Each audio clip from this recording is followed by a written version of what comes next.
अस्सलाम वालेकुम नाज़रीन, मैं हूं सैफ अली और वेब पेज एजुकेशन में आपको वेलकम कहता हूं।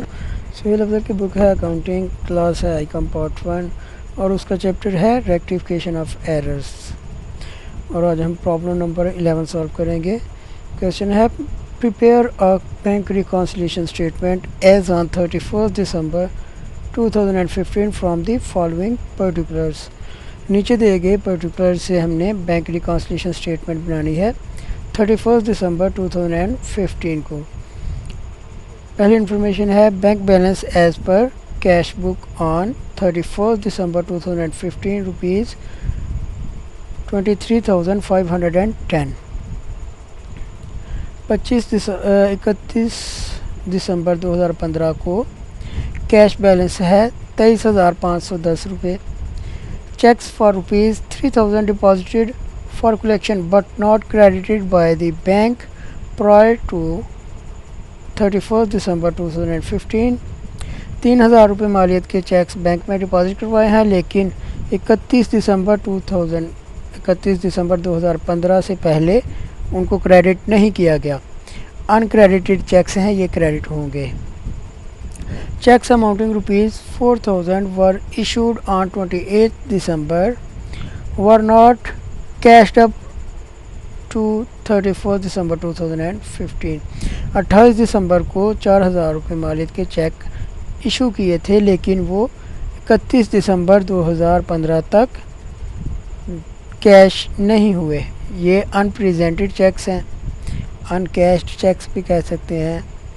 और wrong debit of ₹400 appeared in passbook. Passbook में गलत डेबिट है एक 400 रुपये से।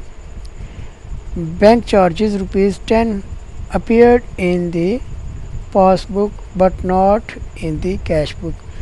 10 रुपये हैं बैंक चार्जेस जो कि सिर्फ पासबुक में हैं, बैंक कैश बुक में उनका कोई रिकॉर्ड नहीं है।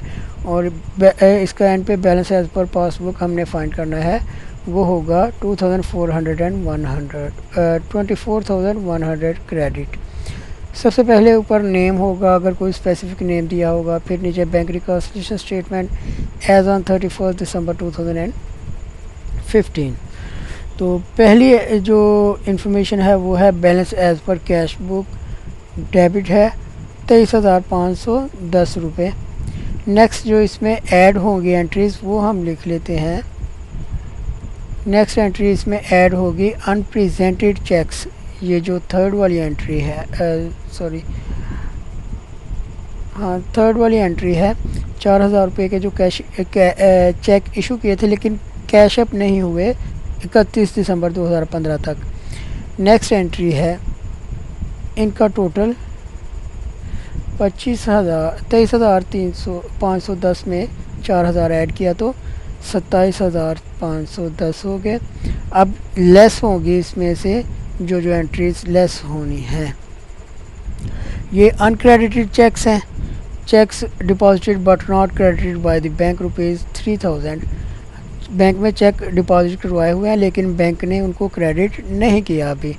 तो नेक्स्ट 4 वाली होगी और wrong debit given by the bank ₹400। Bank ने डेबिट किया हुआ था पासबुक में, तो कैश बुक में ये डेफिनेट सी बात है क्रेडिट होंगे। तो नेक्स्ट एंट्री है bank charges appear in the passbook but not in the cash book. Passbook में इनकी एंट्री है, कैश बुक में नहीं है। तो पासबुक में ये ज़ाहिर सी बात है बैंक चार्जेस हैं तो उसने डेबिट किए होंगे, इधर क्रेडिट करने थे नहीं किए हुए थे, अब कर देंगे। Bank charges not appear in cash book, ये लिख देंगे आगे 10 रुपीज़। और इनका टोटल 3,000 ये, 400 ये और 10 ये, 3,410 हो जाएंगे। 27,510 में से 3,410 माइनस करेंगे तो बाकी से रह जाएगा 24,100। Balance as per passbook